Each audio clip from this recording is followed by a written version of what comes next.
because I don't think he wanted to write this in his preview just because it would give him an aneurysm. But they still do have Eric Flowers, and he is still competing for the left guard position.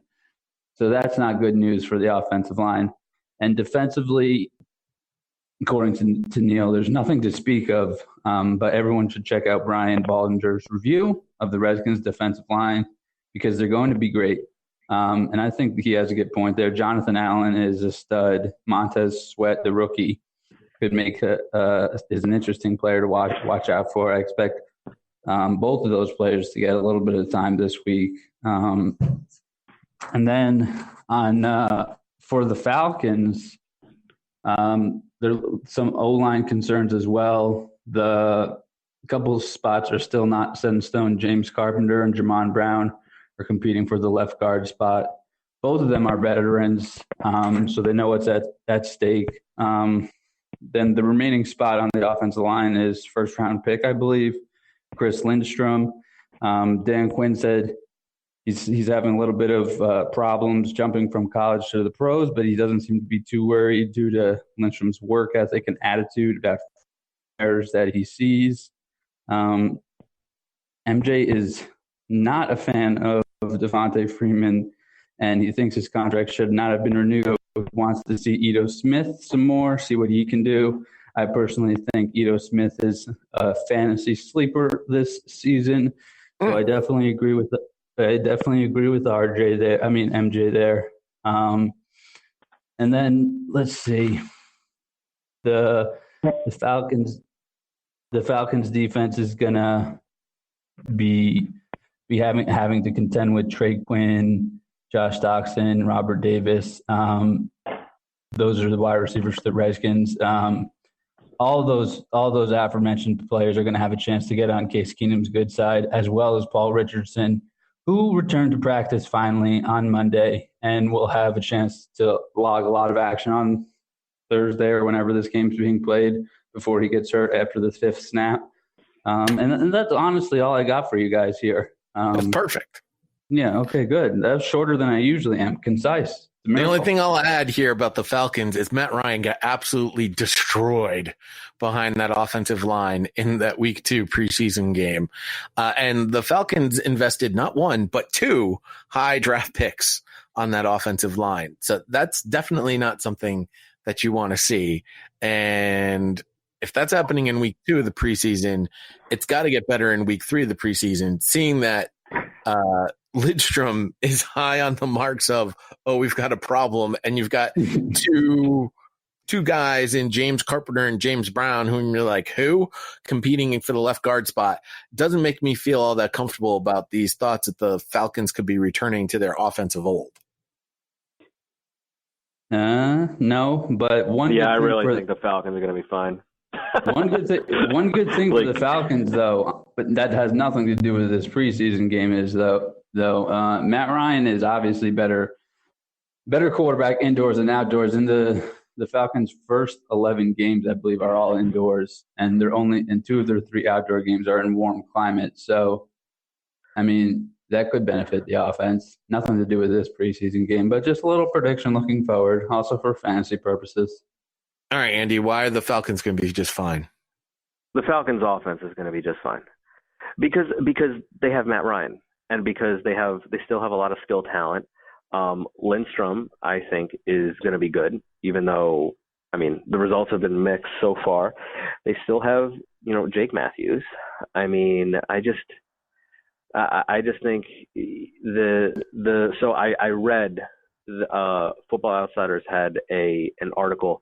So since in the Matt Ryan era, which is obviously 2008 till present, the Falcons have had a top 10 offense by DVOA every single year except 2013 and 2015. In 2013, they were 14th.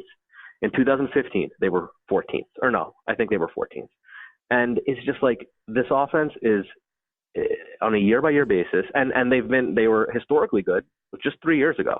They've ranged from excellent to just merely good every year of Matt Ryan's career. And the article then started talking about Matt Ryan a little bit. And I think that the Matt Ryan Eli Manning Hall of Fame debate. And I think they're going to be eligible at the same time because I think Matt Ryan's going to play for longer, but I don't think Eli gets in on the first ballot. In fact, he definitely doesn't. So Eli will take like 4 or 5 years to be like seriously considered. He'll be on the same ballot as Matt Ryan. I really think that. And the Matt Ryan, Eli Manning Hall of Fame debate will serve as like a perfect proxy for like, what do you value in a quarterback? Like what's important? Because Ryan's not going to get his ring. I know that. The Falcons offense is going to be just fine. I can't wait for that debate when that happens on this podcast. Someone sounds like they went to Boston College over there, Andy. I'm not saying it. All I'm saying is it's going to be a very interesting debate, and I think I know which side the internet is going to fall on. Depends on older people who we'll see. Well, I can tell you right now, the side that PodVader is falling on is neither of them are in the Hall of Fame. But neither of them, but neither are Hall of Famers. But that's a debate we'll have. Nope. None of them are Tony Romo. That's a more sensible take. I understand that take. If you don't think either of them is a Hall of Famer, I disagree, but I understand that. I fundamentally understand that. All right, yeah, good. But just also understand one of them will go to the Hall of Fame for 2 obvious reasons. Yep, and that's what the internet's going to get ticked off about. Actually, it's going to be 3 because the 2 that you mentioned are shiny, and the one that you forgot about is his last name. That's the only reason why. All right. Yeah. Carolina Panthers are at the New England Patriots, 7:30 p.m. kickoff at Gillette Stadium. We will talk about the Patriots in just a second and their problems with Patrick Chung. But Trey wrote up this nice thing on the Panthers. Excited to see Cam Newton in action. We'll find out. Apparently he's got this new throwing motion. I'm excited to see it too. I have a feeling we're not going to see much of Cam Newton though, so we'll see. Wants to see the first team O-line have more chemistry this week. In general, they looked okay against the Bills, but there was an obvious lack of cohesion with the unit. And I will say the Patriots defense, especially the rush defense, has been much improved. So they will get themselves a nice workout and a nice test. On defense, hoping to see a semblance of a pass rush this week from some of the young guys. Specifically, I'd like to see something from Christian Miller and Marquise Haynes. And special teams, it'd be great to see Graham Gano kick a football this offseason if he's going to still be our kicker. He's been dealing with injuries since the middle of last season. All right, there you go. The Patriots. All right, let's just get this out of the way. Patrick Chung apparently is going to be arraigned on cocaine charges in New Hampshire. This story that I'm reading from NFL.com was published today at 12:33 p.m. And for whatever reason, I did not get alerts on my phone about this whatsoever. I was informed of this as soon as we started recording. It's been updated, by the way, right when we started our recording. So he has been indicted by a grand jury on a charge of cocaine possession, Belknap County, New Hampshire. The incident occurred on June 25th in Meredith, New Hampshire, where Chung has a residence. The felony charge is the only one Chung is facing. No other individuals are involved. The arraignment is set for Wednesday, August 28th. The Patriots are obviously not commenting because there's a judicial proceeding taking place. I just don't understand how in the world we just found out about this. Also, isn't the New Hampshire state motto like live free or die hard? Chung really seemed to took that to heart. It's live free or die, but I appreciate you throwing in the movie slogan. That was much better. Having lived in New Hampshire for a time as a child, I'm not sure where Meredith, New Hampshire is. It must be somewhere up in the mountains, which makes it even more surprising that he was even found with cocaine. Good question, Pod. Yeah. What was the date of the arrest? The date of the arrest was June 25th. Wow. Was Robert Kraft still dealing with the aftermath of his situation in Florida at the time? Because that could have dwarfed the news of him actually being arrested. No, because Kraft happened around the Super Bowl.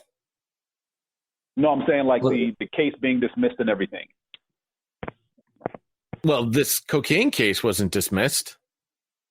No, I'm talking about Kraft's case being dismissed in the Florida courts. That didn't happen until later. Right. By the way, so I'm saying like Meredith, New Hampshire is right on Lake Winnipesaukee, which is a very popular, because it's really the only thing to do in New Hampshire besides skiing. It's go to Lake Winnipesaukee.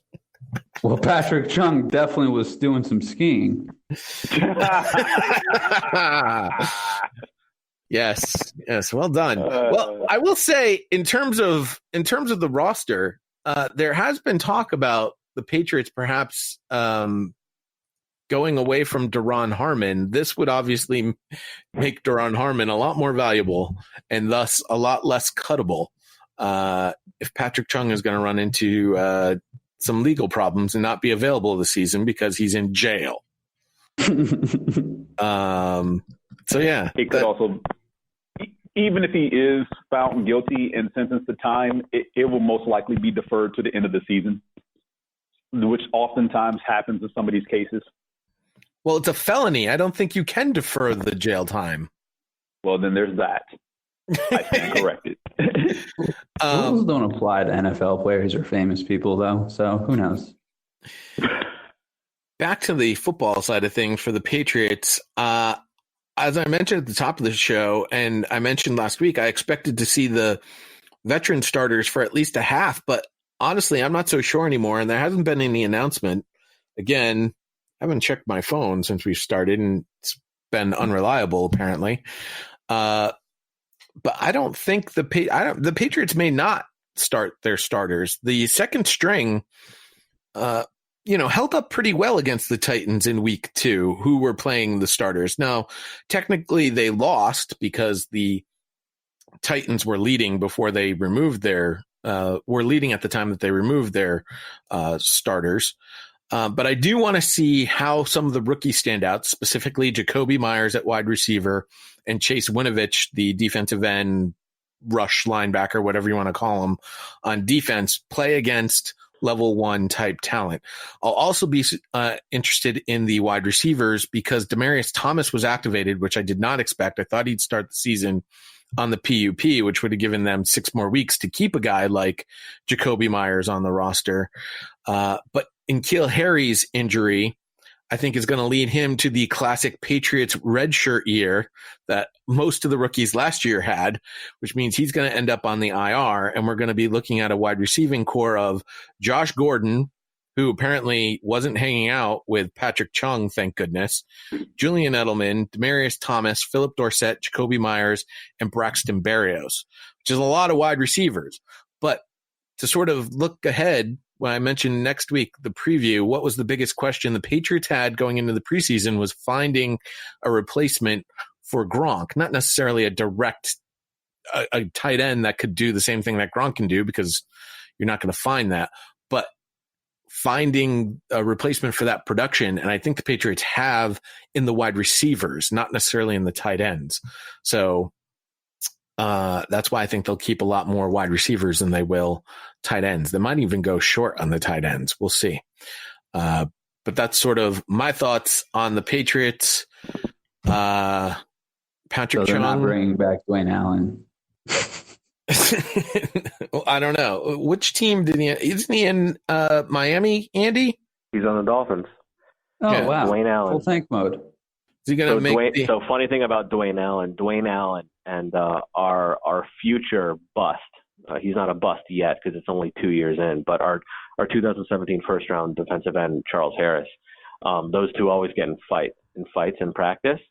And the Dolphins beat writers surmise that is because if you actually turn on the tape from the first Patriots-Dolphins game last year when we went up there and got stomped, Sony Michel breakout game, you'll just see like basically wham block after wham, just Dwayne Allen just putting Charles Harris on his behind every single play, like literally every. The dude just like did not stay on his feet for any of those running plays, like, and that's why they get into fights apparently. So, yeah, they both suck though. All right. Fantastic. Okay. Let's move on to the next game at Lincoln Financial Field, 7:30 p.m. kickoff. It is the Baltimore Ravens at the Philadelphia Eagles. James? Yeah, before I get started here, roster move that the Eagles made earlier today, trading defensive tackle Bruce Hector to the Arizona Cardinals for safety Rudy Ford. I'm guessing this probably has something to do with the backfield because Rodney McLeod still has not played, let alone practiced so far this preseason.